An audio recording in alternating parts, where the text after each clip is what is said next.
Good evening, White Witch 110 here. Vlogtober day 2. Sorry I wasn't here for day 1. I was a little busy. We have a story, partial story for this evening. So let's get at it. Shorter days, cooler nights. It's autumn once again. The smell of dry leaves and overcast weeks. The aroma of home-baked apple and pumpkin pies. Hot apple cider on a cold day. Wrapped in a warm blanket, relaxing in front of the television. It's the time of year for scary movies and ghost stories. It's a time of year when you connect with childhood fun. Beneath gravel paths within the park, they began to wake. The stirring sent a small tremor on the surface. At dusk, they rose slowly through the compact earth. Their translucent bodies became visible in suits and dresses. They held arms out, looking over themselves. When their feet cleared the thin layer of pebbles, they began to walk. Gazing at the scenery surrounding them, they smiled as they continued on. Men and women tracing a route recalled so well. Some walking hand in hand, yet others were alone. Long forgotten by generations, and landscapes changed by the instinct they knew the way. The smell of a coal fire, the sounds of machines filled their air the closer they came. There were no footprints left behind. The cinder block warehouse loomed in the distant clearing. The driveway was now covered in moss and weeds that had grown through the asphalt. Ivy had overtaken the external walls. In reality, the building stood in silence, all but the sound of a fan. It spun in the window of a lot by a breeze. It was a cold, lonely place. The voices were only a memory, their memory. Many years ago, the parking lot was full of cars. Now, it's full of trees and brush. Windows have been broken by rocks and bottles. Doors have been pried open, then covered in plywood. Graffiti covered what walls were bare of vines. Inside was dark and complete. Nothing had been touched, thanks to rumors. Gossip that grew with each repeat. Spirits gathered round the warehouse, each with a warm smile. Not a word was verbally spoken, but they shared the feeling inside. It was a family of hard workers, rewarded by a company much appreciated. Slowly in unison, they moved inward toward the warehouse. Together, they appeared to melt into the cinder blocks. In seconds, the inside was full of people. Looking to one another, they continued to smile. Some broke ranks and hugged old friends. They were all young now. Memories brought routines to mind, causing them to disperse to their stations. Their bodies moved, working on machines long since seized. They were a happy lot, content as they had been in life. A phantom clock on the wall struck 5. As they arrived, they left. All congregated in the main room, turned and dissolved through the wall to the outside. They smiled, then made their ways back to their places of rest. Slowly they melted down into the ground they once stood on. Here they slept till their following day. In the evening, an entirely different crew made their way as the others had. Day by day, a routine so embedded in their minds, it would continue forever. At night, the park took on a sinister appearance. Locations full of light by day now were hidden in darkness. The path lights were of little use to anyone. Of course, they didn't require them. In the shadows, raccoons searched for picnic leftovers, unraveling wrappers of all sorts, licking the remainder of yogurt and ice cream, drinking what's left of an open bottle of water, a feast for such special inhabitants of the woods. Their finds were shared by the tiny field mice. The bats took leave of their cave. By the thousands they flew by ultrasound to the insects ahead. The mosquito population never stood a chance. All that could be heard in the dark stillness was millions of small wings carrying these tiny bodies forward. In town, the large, ornate clock rang out midnight. Those that were up to no good played innocent, hiding in any dark corner wearing black clothing, the smell of dinner's garlic heavy on their breath, hands shoved in jacket pockets, fingers round a hammer. The crash of glass and blaring alarm, they are quick to the bounty, then gone. A town where once no door was kept locked, they were now also chained shut. Yesterdays were a rich history to be treasured. Being from a small town, Amy understood the attitudes towards newcomers. All eyes were trained on her from the moment she drove up to her house. She made nice with a smile and a wave, but this was greeted with disapproving frowns. They turned their backs and walked away. And all I want is to be a friend, she muttered to herself.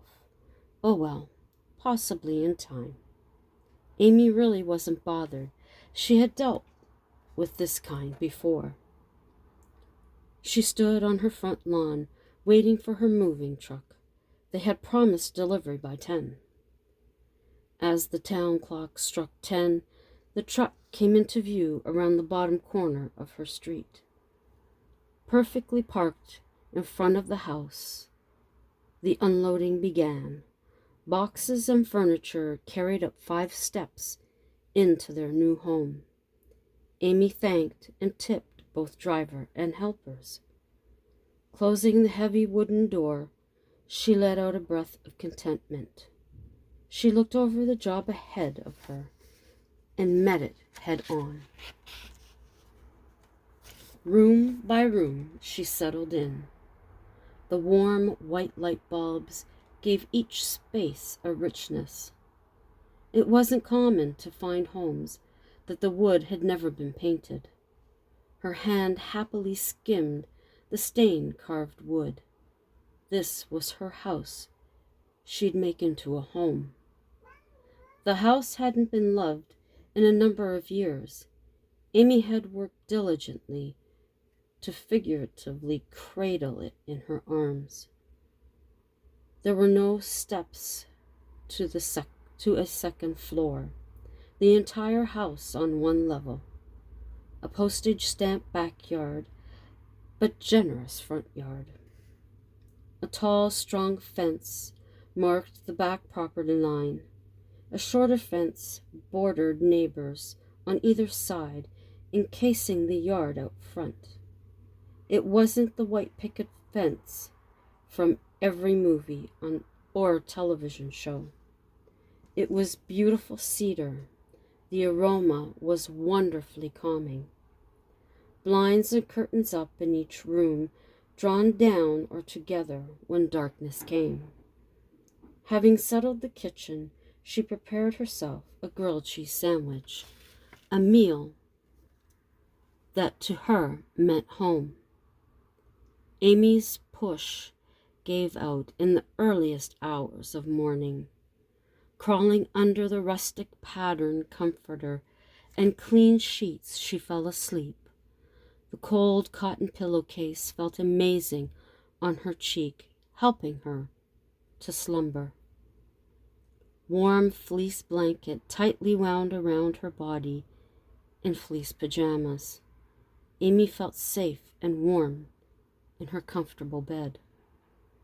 The first whirlwind day was complete, a new chapter in her life beginning. The trash pandas came to check out their new neighbor. With nothing but collapsed cardboard, they went on their way to the next house. The morning brought with it autumn's chill indoors as well. Wrapping herself in her oversized housecoat and warm slippers, Amy shuffled to the thermostat in the hallway. Hand shaking, she heard the furnace come on. Wonderful heat seeped through the wrought iron registers. Amy smiled, pulling the collar around her neck. She recalled her days as a child.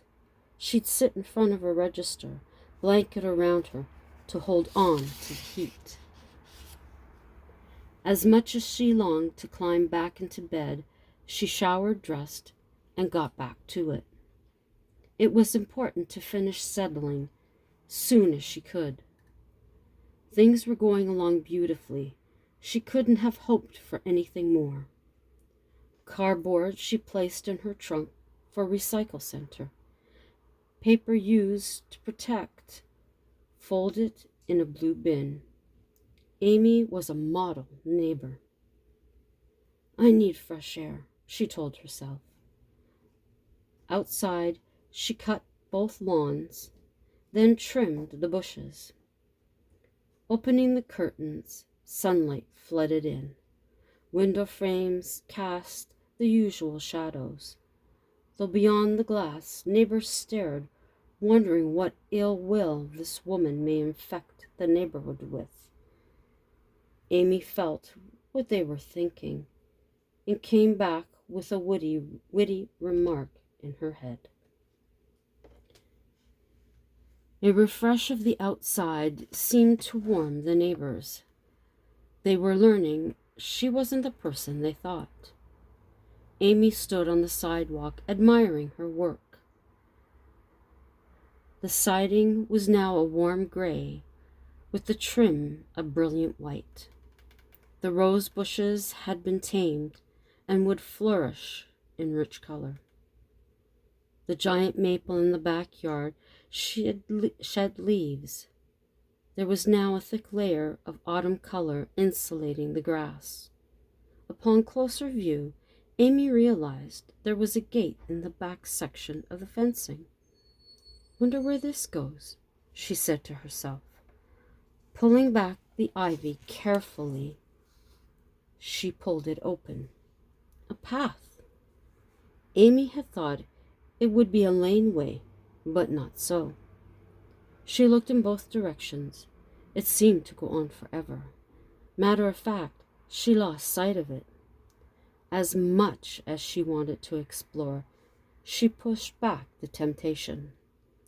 One more glance in both directions before closing and locking the gate.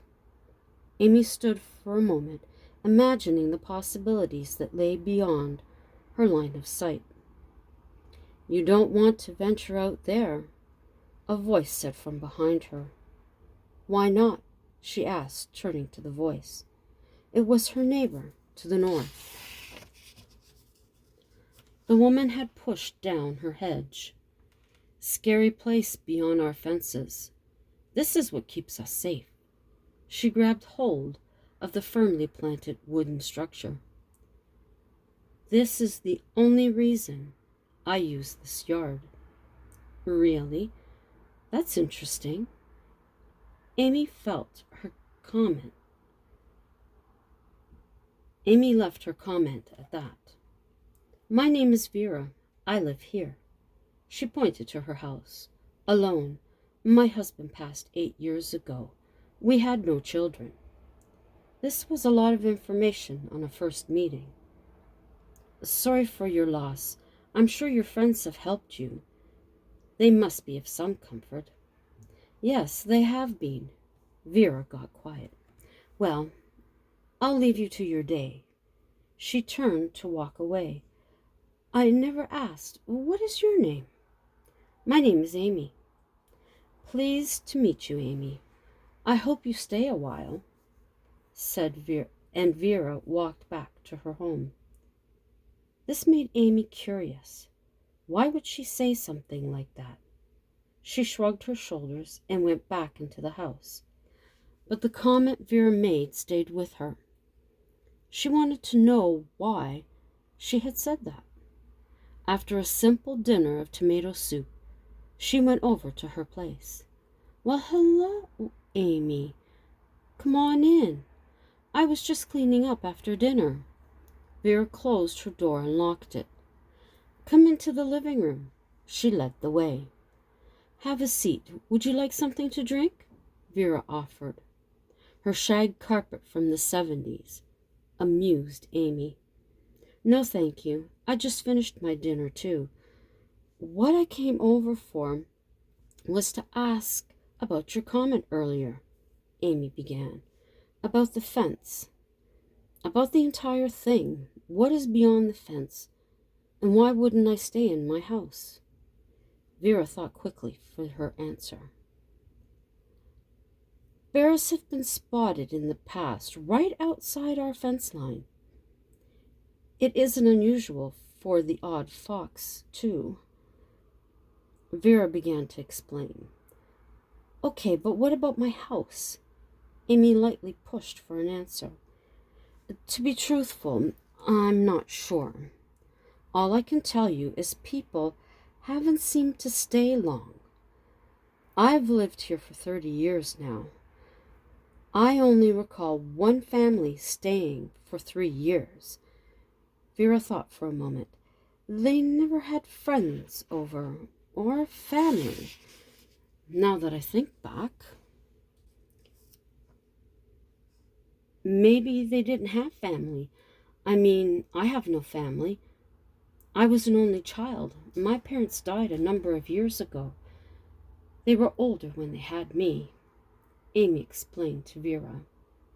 Why, I'm so sorry. Must be a very lonely existence. You do have friends, don't you? Vera inquired. I have a very limited group of friends, and they don't live here. I am truly on my own, Amy replied. And you're all right being on your own?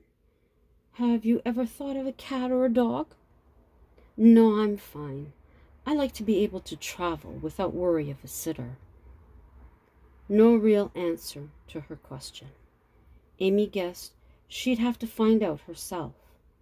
She spent time that night walking around the house. She couldn't see anything different or out of what would normally be in a house. There was no strange feeling. I think it's just her imagination. People make their own stories when they don't know the truth. That was Amy's explanation to herself. On the other side of the fence, things were waking. There was stirring underground. Below the frost, bodies moved stiffly from a century of rest. They were those forgotten bodies, never claimed, markers never made. Only the town records knew their names and places. Only town officials kept this information under lock and key. In confusion, they rose for the first time. So much had changed since their deaths. Wide open fields were now densely wooded acres. The hot summer days or cold snow-filled nights were now nowhere to be found. Their sense of direction was off. The poorhouse was only a pile of rubble now. The cellar was hidden under collapsed floorboards. Rain had saturated the grand oak flooring. It was the weight that eventually caved it in. Broken pieces of a beautiful ornate pattern lost forever in a heap. Discarded wheelchairs, rusted bed springs, and the odd article of clothing. It was a history in ruin, a teenager's place to play. They brought their illegal beer and liquor to party their nights away, all underage. It was here many of them had their first kiss, had sex for the first time. Within the pile of bricks, secrets were shared, drug deals made, and innocence taken away. Carefully, their footing progressed along the uneven ground. A large boulder was the landmark. They were close to home. In their reality, the poorhouse stood as it always had. The bricks were bright red, the windows all intact. They were home again. The stairs they climbed, the doors they opened, the food they ate, all phantoms. They appeared as small balls of light navigating between the trees. But one ball of light took its own path. Approaching the fence, it transformed into a figure, a young male with ragged features. His clothing was torn and dirty. He was up to no good, just as in life. He cased each back entrance. But this spirit knew where he was going. Amy was fast asleep. Her memory foam mattress cradled her body. She was warm enough and not sweating. The bedroom window was open only a crack. The breeze cooled her pillowcase. He was at the gate he knew so well. Inside was a tender morsel. A woman he lusted, then loved. His Katrina. Her long brown hair flowing effortlessly across the pillow, falling on her shoulders. Though we know it isn't his Katrina, it's Amy. Unaware of the trouble lurking outside her gate. The beat of her heart, a beacon he clung to. He wanted her. She was alone. His body only needed to pass through the oak gate. Mere seconds, and he'd be at the back door. Seconds later in her room. A moment later in her bed, feeling the warmth of her body. Though there he stood among the overgrown weeds of the path, waiting. And that is it for this evening. To my subscribers, great to see you again. I hope you've enjoyed this part of the story and look forward to more. Those of you that are new to my channel, please do check out my other videos. If there's anything there that interests you, thumbs up, leave me a comment, share it out. That is always greatly appreciated. While you're here, consider becoming a subscriber. And if you do, remember to click that notification bell so that you'll know the next time that I upload. I am also going to enjoy sharing some Halloween crafting, making some Christmas stuff into Halloween, even taking some autumn stuff and turning it into Halloween. So until the next time, ciao for now.